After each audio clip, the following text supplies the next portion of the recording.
¿Cómo le va? Gracias por estar con nosotros en este programa especial Ciencia de Datos aplicada a la pandemia.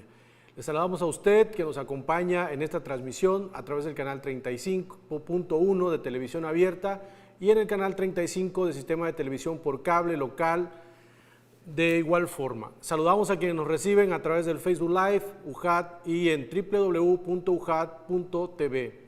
Hoy recibimos a la doctora Isela Esther Juárez Rojop y al doctor Lucas Segovia. Gracias, Lucas.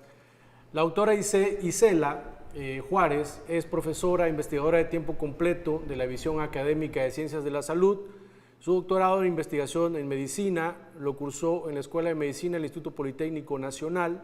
Es integrante del Sistema Nacional de Investigadores Nivel 2, es profesora perfil deseable del PROMEP, integrante del Sistema Estatal de Investigadores y de la Academia Mexicana de Ciencias.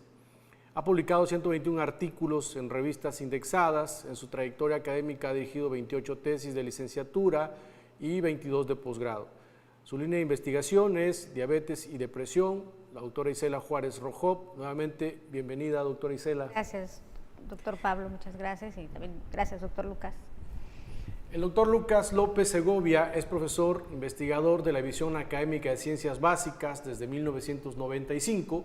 Obtuvo el grado de maestría y doctorado en estadística y optimización en la Universidad Politécnica de Cataluña, en Barcelona, España. Su línea de investigación se centra en la identificación y evaluación de factores de riesgo sobre algún evento de interés, tales como cáncer, suicidios, reincidencias, divorcios, desempleos, entre otros. Sus principales áreas de aplicación son salud, finanzas, educación, epidemiología, demografía y ciencias sociales. Especialista en modelación y análisis de grandes volúmenes de información, los Big Data, utilizando técnicas estadísticas, inteligencia artificial y ciencia de datos. Ha impartido conferencias en universidades de Irlanda, Escocia, España, Cuba, México. Actualmente estudia los flujos migratorios en el mundo en función de la pobreza y las transformaciones en la familia. Doctor Lucas López Segovia, bienvenido. Muchas gracias, Pablo. Encantado de estar aquí con la doctora Isela. Y bueno, yo soy Pablo Marín, les saludo con gusto y vamos a comenzar la plática con nuestros científicos investigadores de la UJAT, quienes nos explicarán el uso de las técnicas de la información y la ciencia de datos para resolver los problemas sociales de salud y de manera particular su utilización durante el desarrollo de la reciente pandemia de COVID-19. Doctora Isela Juárez Rojop, ¿qué le parece si comenzamos con usted, doctora Isela? Sí, bueno, yo tengo que aclarar algo, doctor Pablo, como lo platicaba. Sí. Más que nada, yo no soy tan experta como usted y como el doctor Lucas en análisis de datos. Yo creo que empleo estas herramientas para darle una explicación a un hecho o algo que siempre nos llama la atención como investigadores, ya sea, en este caso voy a hablar un poquito de diabetes y de depresión, que ha sido lo que últimamente o lo que recientemente me he dedicado en los últimos 10 años, y creo que más que nada estos datos nos dan una explicación biológica a un hecho, ¿no? Nos permite dar un sentido a lo que ustedes realizan día con día, doctor Lucas, y también usted, doctor Pablo, y creo que esta unión entre los especialistas, como ustedes dos, que los especialistas en números o en ciencia de datos, y la clínica que parte de un efecto biológico, que es lo que nosotros realizamos, nos permite darle un sentido a las cosas y comprender y también saber por qué se dan las cosas. Creo que eso sería lo importante. Nosotros usamos lo que ustedes diseñan, así dice. Ok, Lucas, no sé si nos quisieras ampliar un poco acerca de los estudios epidemiológicos. Lo que acaba de plantear Isela, yo creo que es muy importante, digamos, se ha avanzado muchísimo en ciencia de datos, por supuesto, pero mucho de ese avance que se ha hecho en ciencia de datos es gracias también a los resultados que han tenido en la medicina también aplicada, y bueno, esto ha alimentado también los modelos, y bueno, no sé si nos querías comentar algo acerca de estos estudios. Bueno, el hablar de ciencia de datos en esta charla creo que es porque teníamos un problema enorme, ¿no? Un problema mundial, donde había un virus que estaba infectando a mucha gente y que pasaba a una fase en la que pues, las personas se morían. Es decir, ya entramos a hablar términos epidemiológicos como morbilidad y letalidad, ¿no? Entonces, hay que entender primero toda la terminología epidemiológica, incluyendo los diseños epidemiológicos, para poder plantear estrategias de análisis, ¿no? En el caso de que nosotros estuviéramos llevando a cabo un seguimiento de pacientes, ¿no? Eso es lo que comúnmente se hace. Tenemos cáncer, hacemos una corte de paciente y lo seguimos en el tiempo, ¿no? Eso es aplicar la bioestadística, la epidemiología, digamos, particularmente los diseños epidemiológicos, a este tipo de comorbilidades, digamos, ¿no? Pero ¿qué es lo que hace la diferencia en esta pandemia que aún tenemos, ¿no? Aunque ya ahora casi va desapareciendo gracias a las vacunas, ¿no? Lo que hace, digamos, un problema complejo es que es un contagio a nivel mundial y un virus que en el primer año no se conocía nada, ¿no? Entonces, los científicos dicen, bueno, ¿qué hacemos ante una situación en la que no conocemos nada? ¿Cuál es el patógeno de esta situación?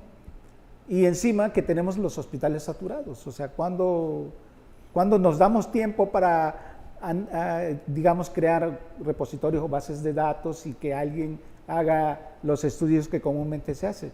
Eso quizás todavía estuviéramos inmersos en la pandemia en sus brotes más altos, ¿no? Entonces, ¿qué hacer ahí cuando no puedes estar ni siquiera en el hospital, ¿no? Entonces, allí es donde entran en juego todas las nuevas ciencias y desarrollos de nuevas tecnologías, digamos, ¿no? Porque quieres resolver un problema o entender por lo menos un problema de esta naturaleza y de este nivel, pero de forma casi en tiempo real, ¿no? Entonces, es ahí donde te apoyas de tecnología, de software, de desarrollo que uno hay que hacer para implementarlas, ¿no? De tal manera que buscar la información donde esté, o el dato, digamos, ¿no? Aquí hay que centrar un punto bien importante que es el dato en su forma más amplia, ¿no? ¿Qué es un dato? Ya no es un número, ya no es estatura, ya no es peso, ya no. El dato aquí es mucho más general. Es un mensaje, es un like, es un testimonio, es una publicación, ¿no?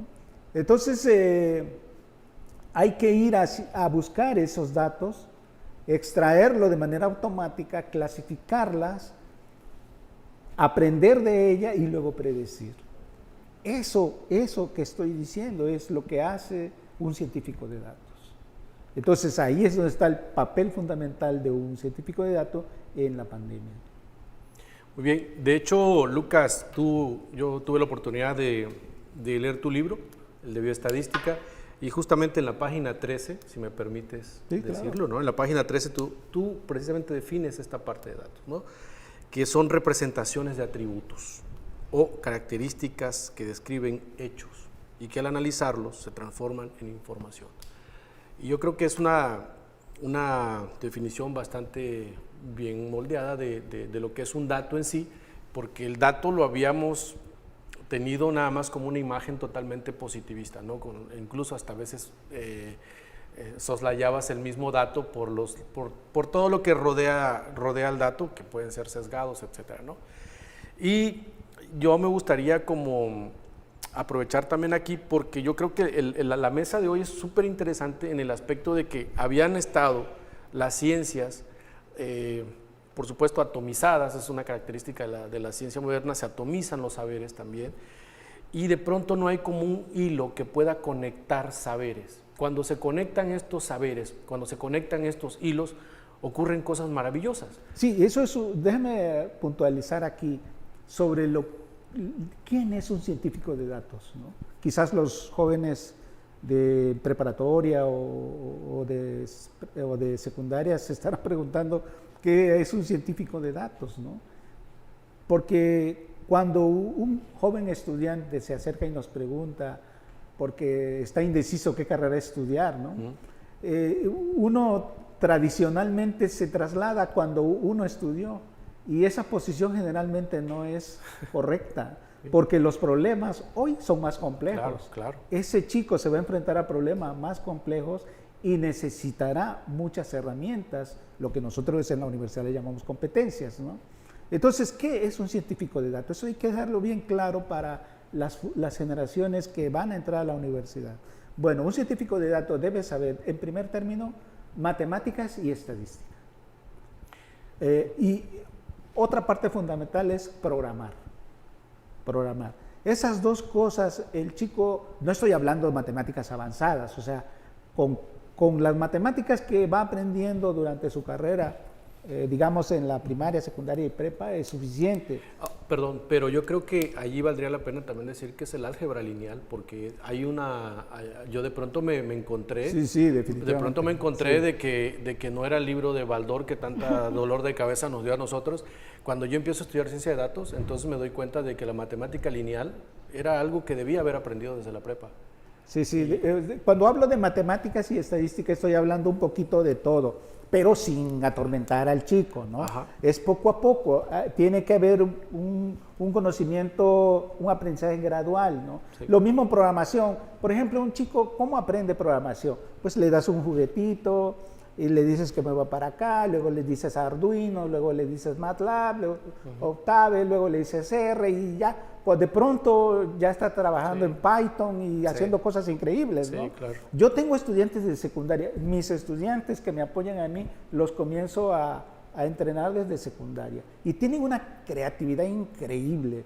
Hay chicos que han llegado a aprender hasta 3.000 aplicaciones entre web y móviles. Imagínate un chico que aprende todas esas habilidades, te haces de maravillas, ¿no? Sí. Y ahí es donde está el punto. Ahora, déjame decirte que el último, digamos, tópico que necesita saber un científico de datos es el área en la cual él desea aplicarla. Claro. La ciencia de datos surge en business, en marketing, y en este caso que nosotros estamos hablando, nos estamos enfocando a la salud, en particular para el estudio de esta pandemia. Entonces ponle 3 círculos: estadística y matemática, programación y el área en que se aplica. Y entonces aquí es donde la doctora Rojo, por ejemplo, nos puede enmarcar qué es lo que se nutre ella de estas áreas, como lo acaba de decir, ¿no? Ella usa estos resultados para poder, digamos, avanzar en sus líneas de investigación, ¿no? Pero en un principio debemos de tener claro que estos son los 3 tópicos que un científico de datos hace. Dicen la comunidad de ciencia de datos que un científico de datos es un nerd sexy. Un nerd es un estudioso y sexy no es coloquial, es más bien una metáfora. El término sexy es una persona que está abordando los temas trascendentales del mundo, ¿no? O sea, está con banqueros, está con inversionistas, está con las autoridades así de jerarquía, está es un chico o es un personaje que sabe comunicarse bien, o sea, es agradable en ese sentido. El término sexy es un nerd agradable. Ese es el perfil de un científico de datos, ¿no? Muy bien. Gisela. Sí, yo siempre he comentado algo y siempre es bueno tener amigos como ustedes, porque siempre como que los que nos dedicamos al área de la salud tenemos como que el temor a los números, o los muchachos, bueno, hablo de mis estudiantes de medicina, van cambiando conforme, como bien dice, se acercan a la ciencia, pero ellos siempre tienen, bueno, escogen medicina porque no van a tener números. Yo doy la materia de fisiología, entonces fisiología es física y química, imagínense, claro. Físico-química, porque muchos procesos que suceden con nosotros son físico-químicos. Entonces el médico tiene que cambiar desde que empieza a tener estas materias y tienen que empezar a entender un proceso físico-químico que, bueno, que nosotros somos del área básica, para nosotros es muy fácil entender estos procesos, pero cambiar ese chip a los, como bien dice usted, a los médicos y al área de la salud es muy complicado. Sí. El día de la presentación de su libro me dio mucho gusto ver a químicos farmacobiólogos cuando usted le dio la distinción. ¿Por qué? Porque eso quiere decir que tenemos que empezar así, ustedes, los invito a los muchachos de ciencias de la salud, decirles, los números no hay que tenerle miedo, los números nos van a ayudar, porque siempre les digo, los números nos ayudan a entender un proceso. Y ya ellos lo entienden muy bien, porque digo, ustedes no van a estar muy a gusto con un 7 o con un 6, esa es la diferencia en un número, o de un 5.9, un 5.9 no sube a 6, ¿quién lo dijo? Entonces no se puede redondear, su redondeo sería 5, si somos justos, ¿no? Cuando empiezas a ver los números. Entonces ahí como que empiezan a comprender la importancia de números, ¿no? En la carrera de médico cirujano me enfoco un poquito más a ella porque es con la que más he convivido y lo he sufrido con muchos alumnos que vienen a ser parte de la familia. Ellos el promedio lo es todo, el promedio para una plaza, el promedio para una plaza de internado, para una plaza de servicio social, para el ENAR ni se diga, ¿no? Y ahí ya son milésimas, por lo cual ellos pueden escoger una plaza. Entonces, la importancia de los números o la ciencia de datos para ellos, yo creo que debe estar mucho más aplicada en el área de la salud. Y el acercamiento creo que va a ser con este tipo de programas, ¿no? Y yo le decía al doctor cuando leí su libro, la gráfica que está, a mí me impresionó y lo voy a tomar ahorita, porque, y lo platicaba también con el doctor Pablo, puede ser con un expediente que ellos puedan obtener resultados. ¿Por qué lo digo? Porque muchos de los alumnos de medicina o de los alumnos de enfermería que van a áreas rurales, como bien se decía, ellos pueden obtener o explicar un proceso a través de sus expedientes clínicos. Claro. Entonces, claro. ¿Por qué? Porque eso te permite saber cómo está esa comunidad. Entonces, considero firmemente que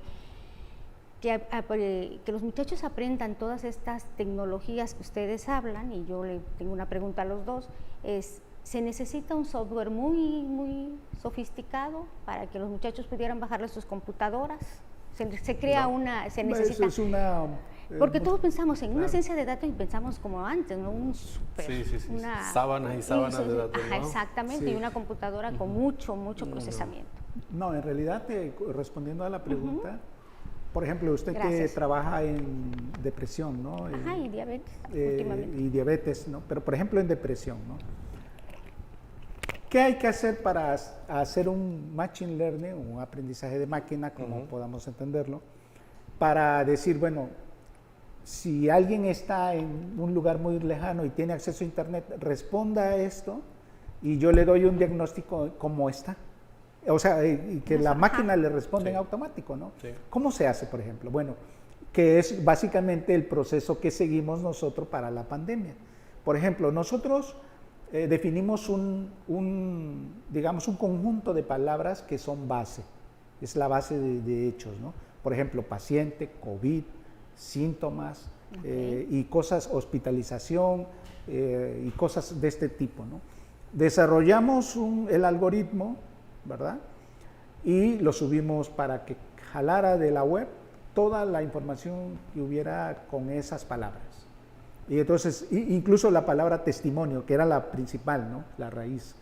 Entonces, en una semana, 15 días, nosotros teníamos alrededor de 500 testimonios. Lo dejamos un mes, obtuvimos como más de 1000 testimonios. Una vez que tenemos los testimonios, que son textos, o sea, texto, strings, un montón de texto, como una página, cada testimonio es una página de texto, ¿no? Entonces, lo que hicimos fue mirar quiénes son los que decían yo soy hombre, yo soy mujer, o por lo menos que se podía diferenciar, ¿no? Y los que no lo tenían lo quitábamos, porque sí era importante tener por lo menos el género, ¿no? Luego limpiamos los mensajes y hasta que por fin ya es lo que se le llama data mining o minería de datos, ¿no? Okay. Una vez que ya lo tenemos limpio el texto, con palabras como sentí dolor, fui al hospital, quitando conectivos, artículos y cosas que no informan nada. Entonces ahora sí viene el análisis de textual, ¿no? Ese gráfico que tenemos en el libro de estudio de la pandemia es un análisis textual que es parte de la ciencia de datos, ¿no? Entonces, con eso detectamos los principales síntomas de los pacientes y con un algoritmo que ya está desarrollado, que se hace precisamente para tomar decisiones, como una prueba diagnóstica. Así, en la clínica es una prueba diagnóstica, como la PCR o como la prueba de antígeno, ¿no? Estos son algoritmos que ya están validados. Le alimentábamos con esa información y ella decía, bueno, este es un hombre o esto es una mujer, en base a lo que decía el texto, ¿no? Para ver si efectivamente había una diferencia de síntomas o formas distintas en que el virus atacaba a hombres y mujeres. No encontramos, en realidad, porque al final nos dimos cuenta, bueno, parte del análisis que seguimos fue que el virus pues ingresaba al sistema respiratorio del individuo y eso no tiene nada que ver con el género, ¿no? Pero, por ejemplo, en el caso de depresión o de salud mental en general, si yo quiero diagnosticar a un individuo que quiere saber, ¿no? Entonces elaboro una base de palabras que son importantes para el diagnóstico, ¿no? Seguramente hay que hacerlo ahí, es un trabajo en equipo, ¿no? Dice, bueno, mira, para que una persona esté en esto, debe de tener todo esto. Entonces le aplicas un algoritmo. Bueno, le dices al individuo, oye, ¿dónde estás? Llena ahí, escríbeme lo que sientes y yo al final te digo un resultado, ¿no? Eso es básicamente, así funciona. Y no se necesita, programar muchísimo, cosas así, porque hay software como el RStudio, bueno, no sé si es válido decirlo, pero el RStudio... Sí, es libre. Es libre, software es un libre, software entonces libre, no hay todo el problema. mundo lo puede usar, ¿no? Claro.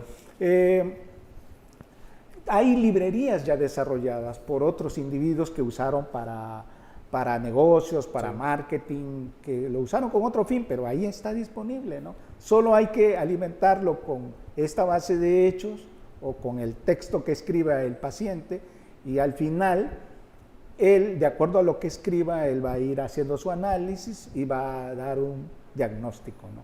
Es lo que nosotros le llamamos una situación como de lógica, ¿no? Tú me dices lo que estás sintiendo y yo matemáticamente, usando ese razonamiento lógico matemático, te digo en qué nivel estás o si tienes esto. Uno tiene que controlar. Entonces, no es difícil. De hecho, todo lo que desarrollamos para la pandemia, nosotros en su momento lo hicimos, dijimos que estaba para la Secretaría de Salud, para los hospitales que quieran. Nosotros, quedó libre. Encantado, lo podemos. De hecho, tenemos los testimonios, no lo hemos subido a ningún repositorio porque hay que pagar para tenerlo, pero lo podemos compartir con hospitales, todo el software que desarrollamos, que está hecho en R y Python y QGIS para hacer mapas y todo este tipo de cosas. Y capas, ¿no? Lo podemos hacer, lo podemos compartir con quien desee. O sea, y esto así funciona, realmente no es muy complicado. Y fíjense que los chicos lo hacen, eso es lo más increíble. Uno nada más le dice, oye, mira, necesito esta librería, averíguamelo. Esos son buenísimos para buscar. Sí. Conviérteme este PDF en texto. Con una app lo hace, pero claro, uno no lo puede saber porque quienes están metidos ahí con tantas cosas, pues son ellos, ¿no? Sí, a mí me gustaría puntualizar algo de lo que tú dices tú, que era como si es complicado entrar. Exacto. Yo Eso veo, nos detiene a veces. Sí, yo lo a todos entiendo. los muchachos. En este libro creo que comentas algo. Bueno, no creo, comentas algo. Dices, bueno, finalmente Excel, a mí me encanta Excel, la verdad que los que hicieron Excel, mis respetos, todo Excel, pero, por ejemplo, dice, ¿por qué no usar R, por ejemplo, en vez de Excel? Entonces, cuando tú empiezas a ver los programas de estudio y ves que ni siquiera están esos allí también, entonces dices tú, realmente creo que no nos estamos como atacando los problemas que ya nos rebasaron, los problemas son enormes. Claro. Y un aprendizaje en R Bueno, Lucas te dice, sí, está muy fácil, ¿no? Sí, él. Pero por eso yo hablo desde acá, dije, no. Pero realmente, yo soy antropólogo social, así como que ¿qué tiene que ver eso con? Pero realmente cuando uno se empieza a meter, va desarrollando ciertas habilidades y como dijo Lucas, la ventaja es que hay software libres, hay comunidades de aprendizaje, hay muchísimo intercambio de información y créeme que cuando ya te metes un poquito en esto, vas a ver muchas comunidades y comunidades que están compartiendo sin ningún fin de lucro de nada, sino es como de muy buena onda. Y entras nada más, por ejemplo, a GitHub, ¿no? Exacto. Entras a GitHub y en GitHub vas a encontrar códigos ya hechos y ya los puedes bajar y encuentras librerías. Sí, de hecho, por ejemplo, yo desde hace más o menos como 10 años pertenezco a la corriente de la ciencia que se llama ciencia libre, Open Science, porque todo es libre. Sí, Acceso al libre, que es Open Access, software libre, como el R, ¿no? Sí. Y código libre, o sea, todo es open. Y entonces yo creo que cuando yo le digo a un chico, a un estudiante, bueno, busca datos, es que no hay. Y uno dice, a ver, yo creo que ahí es donde hay que decirle al chico, al alumno, al estudiante, no, mira, todo es open hoy. Hay software libre, hay código libre, hay datos libres, hay ciencia libre. O sea, ponlo ahí libre, que la gente te conozca. Entonces, ahí es donde está el punto porque dice, no me importa a mí qué tanto hagas, sino qué problema estás abordando, ¿no? Y lo que tú dijiste, ese repositorio que mencionaste, justamente ahora me enviaron un email, vamos a llevar el tema del brote del monkeypox, del virus del mono y de la hepatitis. Y entonces ya hay información allí para estudiar. Luca, ¿te parece si comentamos esto unos 3 minutitos nada más? Vamos a una pausa provisional y continuamos con lo que acabas de plantear ahorita. Claro, Luca, claro ¿no? que sí, encantado.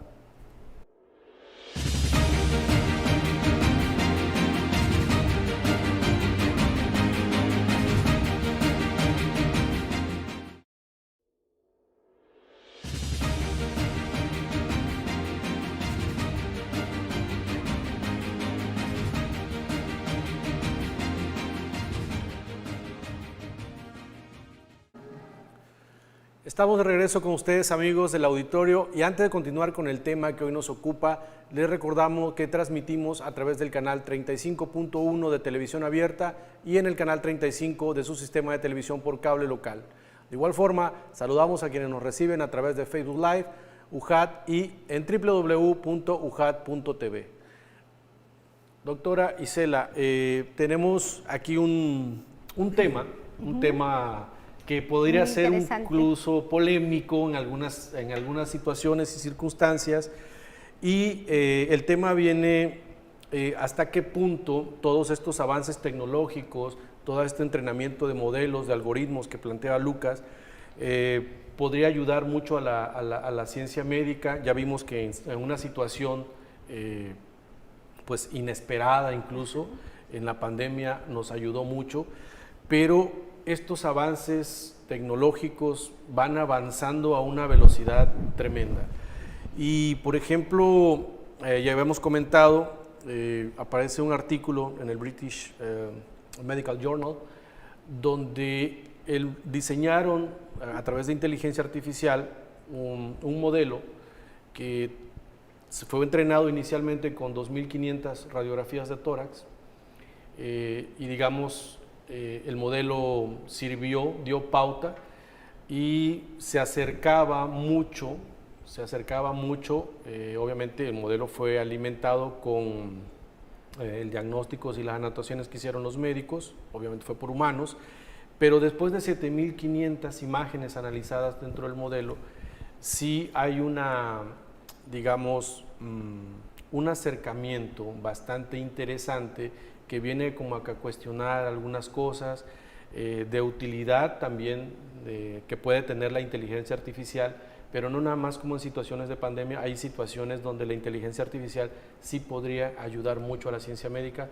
Doctora, ¿sí nos podría comentar algo al respecto? Sí, sí hay algo que sí, bueno, no sé cómo sería la traducción al español, pero el screening, yo creo que todo lo que hemos platicado con el doctor Lucas, te sirve de screening, ¿no? Para conocer una población, conocer un comportamiento. El doctor también trabajó con suicidio, ¿no? Sí. Para conocer cómo se comportó el suicidio en Tabasco, o por qué la gente hace mucho tiempo éramos de los primeros lugares en suicidio, y afortunadamente se hicieron muchas estrategias en salud, y ahorita ocupamos, creo que el término a la mitad a nivel nacional. Bajaron mucho los casos de suicidio, ¿no? O quizá otras poblaciones, otros estados empezaron a aumentar sus intentos de suicidio o el suicidio consumado, por ejemplo, ¿no? Esto que le permite a los que trabajan en salud mental conocer estos indicadores. Lo que nosotros aportamos como universidad a estos hospitales es eso, ¿no? Esto es el comportamiento, si se trabaja con genes o algo biológico, un marcador, como se hizo hace mucho tiempo, los niveles de colesterol, la expresión de un receptor a serotonina.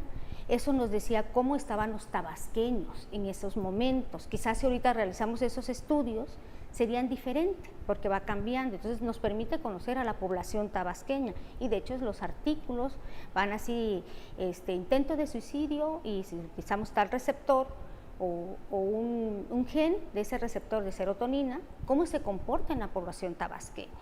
Como bien decía el doctor, esto lo publicamos y entra a ser libre para todos, y esto le va a servir a otras poblaciones, pero nunca yo creo que vamos a tener como científicos el papel de hacer un diagnóstico y el acercamiento de quien tiene depresión o intentó suicidarse, suplir el papel de un psicólogo, de un neurólogo o de un psiquiatra.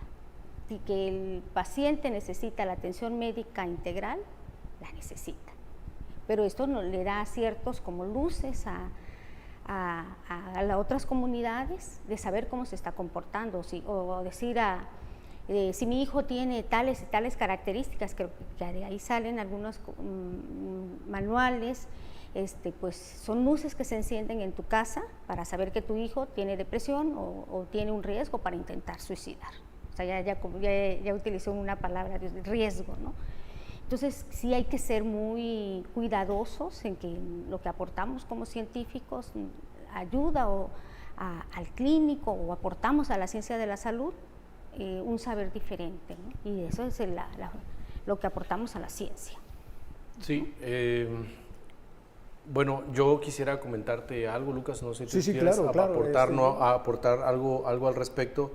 Y yo lanzo un poco la pregunta que le hice a Isela, porque estamos cada vez más, esto de inteligencia artificial es relativamente incipiente todavía, ¿no?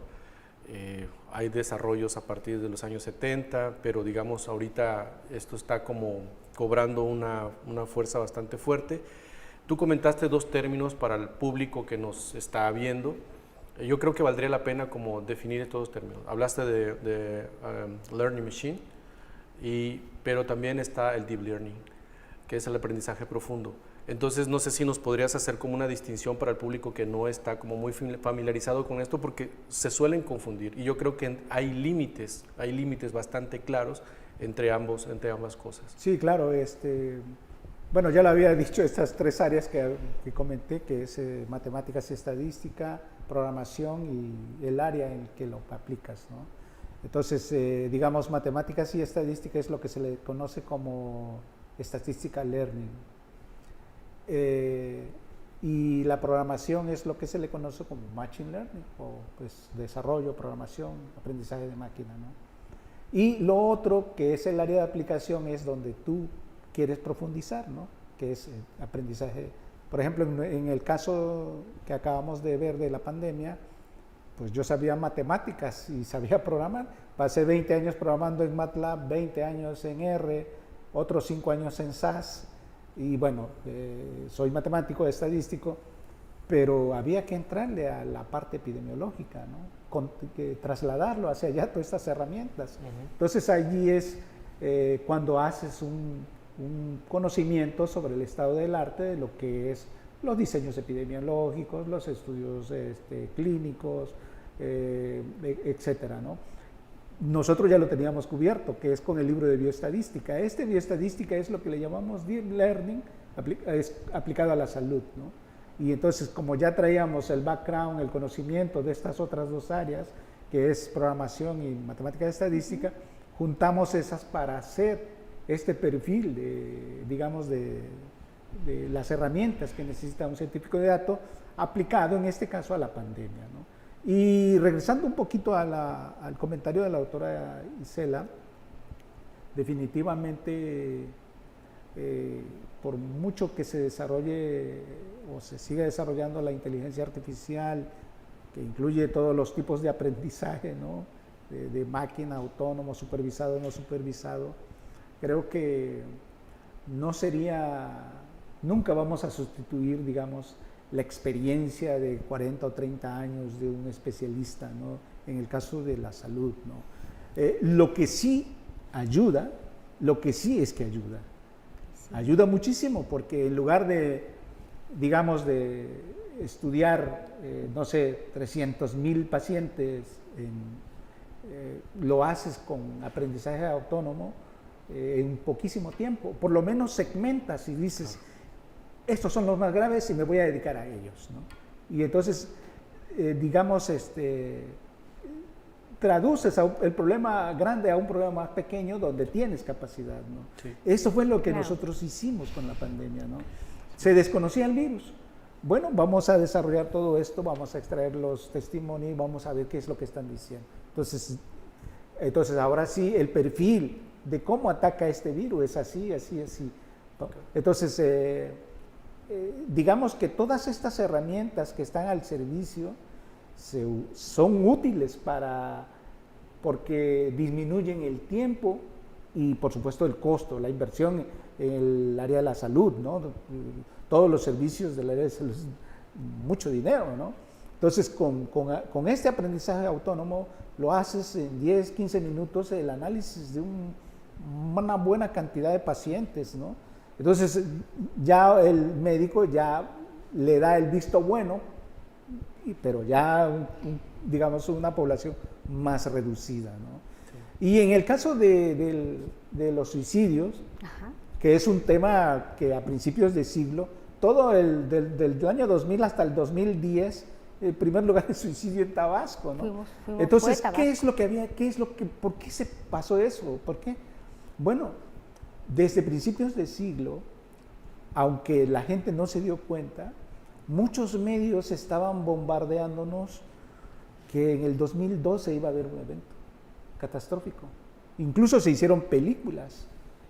Entonces, sin darnos cuenta, hay personas que toleran un nivel de preocupación, de este tipo de ansiedad, ¿no? Y hay personas que no, y esas son las personas que les afectaron.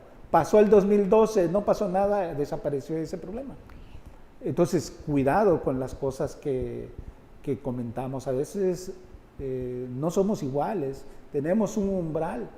Y lo mismo ocurrió con la pandemia, que se estigmatizaba que la enfermedad era para personas mayores y los mayores la pasaban mal, estaban preocupados, se deprimían. Entonces, ahí es donde entra muy importante este tipo de cómo comunicas, ¿no? Ahí es donde está el NER más sexy, ¿no? Sí. Hay que tener, digamos, ese tacto para no, porque somos diferentes, ¿no? Sí. Aunque hay digamos, hay un tema también detrás de todo esto. Se hablaba incluso de que el humano no podía ser sustituido, pero yo sí cuestiono esta idea. Yo sí cuestiono esta idea porque los humanos hacemos un trabajo que puede ser bastante mecánico, bastante automatizado incluso, y ya vimos que hay despidos, y no únicos, sino masivos, y eso no lo podemos ocultar. ¿Sí? ¿Por qué? Porque ya están las máquinas que están haciendo este trabajo que era totalmente mecánico, que hacía un humano, lo hace de manera más eficiente. Por ejemplo, cuando yo llegué a Villahermosa, no había ni siquiera, llegabas y entrabas al estacionamiento, había una persona en las casetas que te anotaba en tu boleto y llevaba el récord. Ahorita solamente llegas, aprietas el botón, te sale el boleto, terminas de hacer tus labores en el estacionamiento, pagas, solamente metes de nuevo el boleto, es decir, no hay humanos allí, ya fueron sustituidos los humanos. Entonces, algo que está pasando también y que está ocurriendo es precisamente que hay por muy crudo que puede ser, pero sí se están sustituyendo en la elaboración de automóviles, están los robots, están haciendo muchísimas cosas a través de inteligencia artificial y esto está ocurriendo y no lo podemos negar, está ocurriendo. Pero yo veo dos áreas donde no está ocurriendo esto y desgraciadamente son dos áreas que no se enseñan tampoco en la educación superior, que es creatividad. El área de creatividad, no vas a poder sustituir a alguien que sea totalmente creativo y alguien que sea totalmente innovador. Es muy difícil sustituirlo con una máquina o con un algoritmo. Entonces, yo creo que esto está avanzando, apenas estamos viendo, no sé cómo lo visualizas tú, pero apenas estamos viendo el rostro de algo que yo estoy casi seguro que en los próximos 5 o 10 años vamos a tener muchísimas aplicaciones que van a derivar de inteligencia artificial y nos van a sorprender mucho. Y es que ya hay. Por ejemplo, déjenme contarle una experiencia que tuve. Cuando regresé del doctorado, algún banquero se acercó a mí y dice, bueno, siempre me piden una planeación de un proyecto. Si quiero hacer, pues no sé, un barco o una plataforma petrolera, y siempre pago y me llevan 3 años para diseñar el proyecto. ¿No habrá una forma automatizada? Le digo, claro que hay una forma automatizada. ¿Lo hace? Sí. Hicimos nosotros una librería en R que le llamamos Splanning, que es cómo se puede planear los costos de un proyecto de cualquier tipo, solo con unos parámetros. Obviamente va el techo financiero de lo que se necesita, el ritmo de inversión, 2, 3 parámetros y la librería, el software te da en automático cómo vas a ir gastando, en qué momento, y si en algún momento hay un peligro de que se salió de control el proyecto o los costos, digamos, inmediatamente reajusta.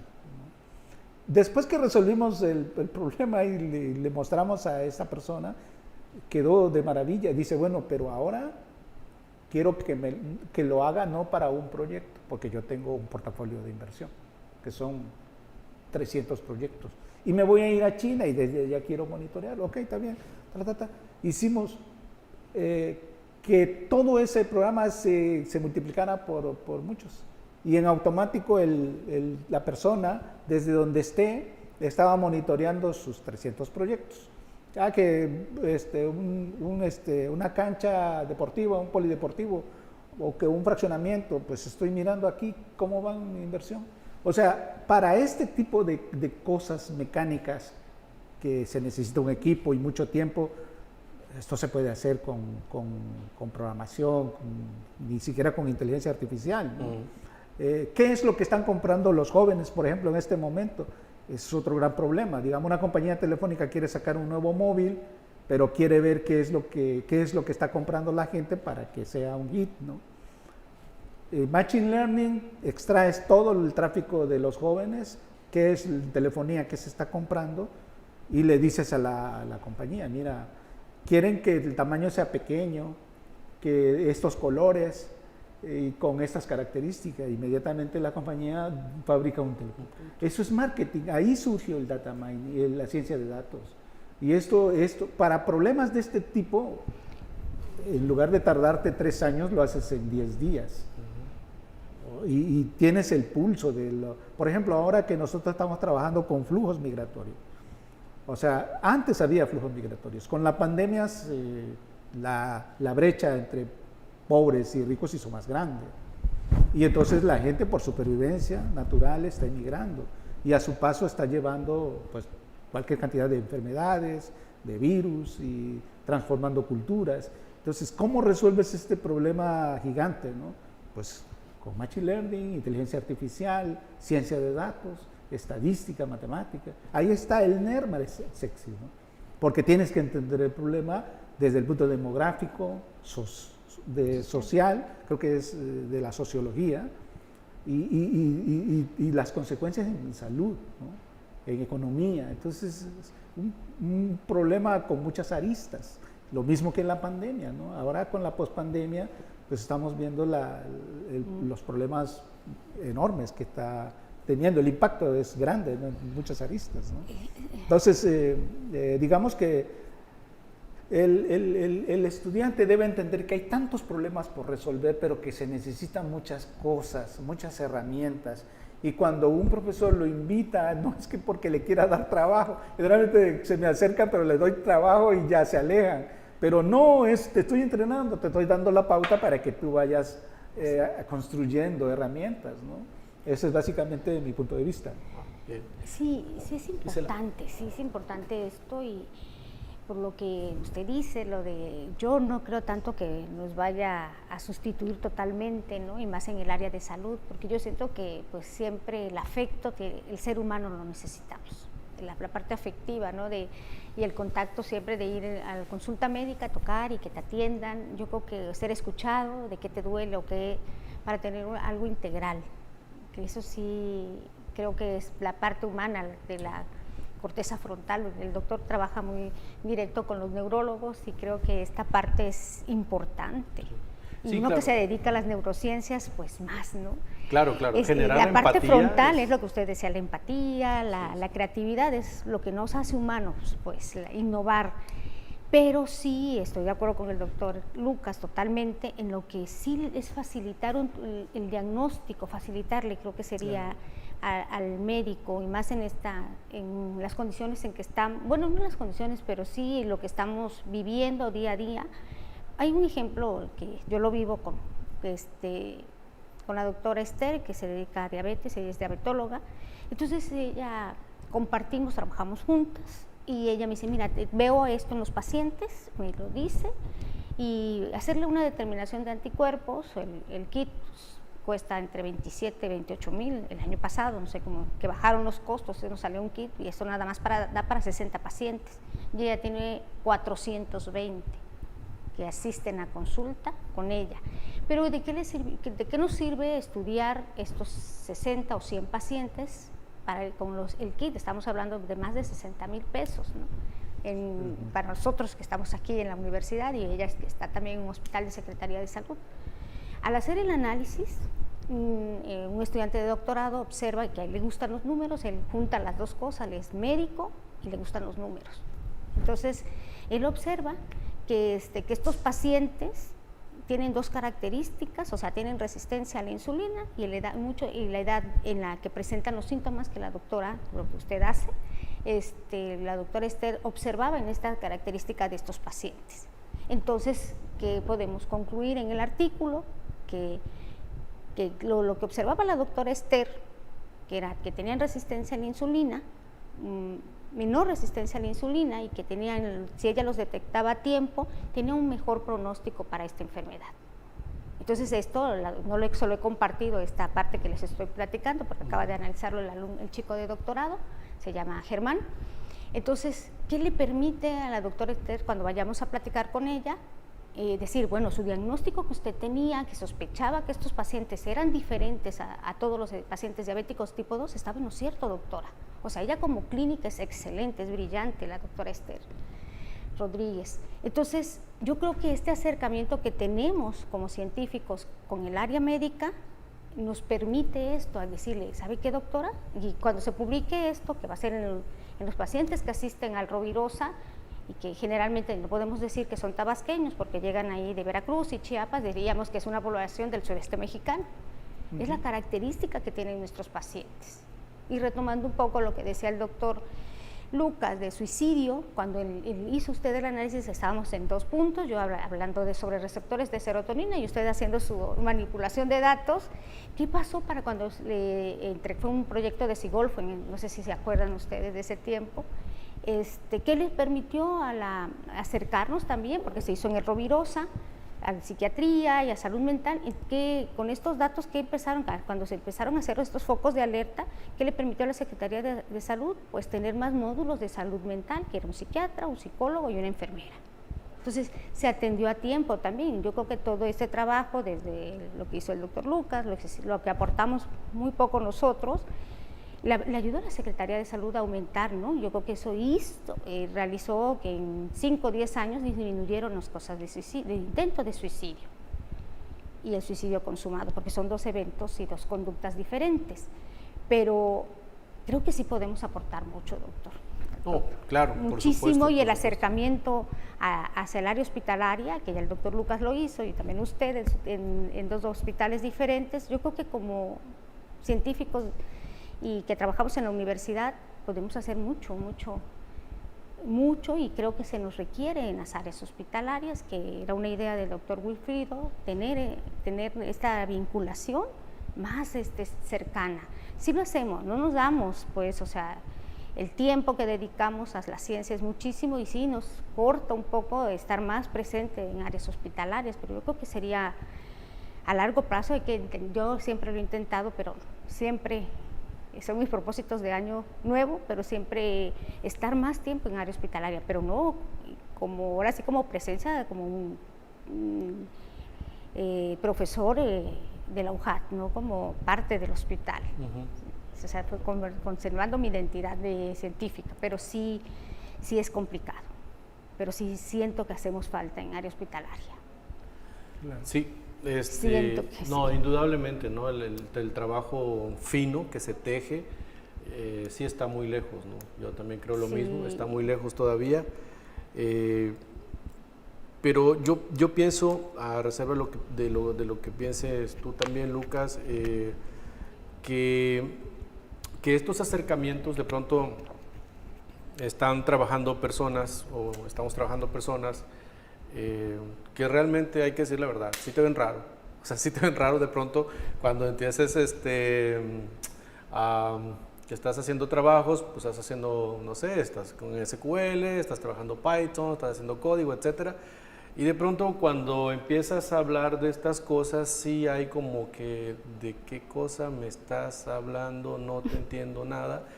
Y creo que hay un momento, ahorita lo estamos viviendo, un momento crucial en que sí es necesaria la ciencia de datos, pero no solamente aplicada a la medicina, sino tiene una aplicación enorme.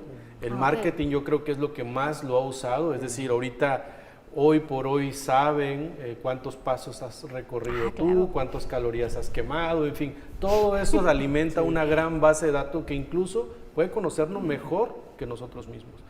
Entonces, yo creo que los que han sacado más provecho ha sido precisamente el marketing, más que todavía la misma ciencia, me atrevería a decir, porque creo que nos ha faltado mucho este diálogo.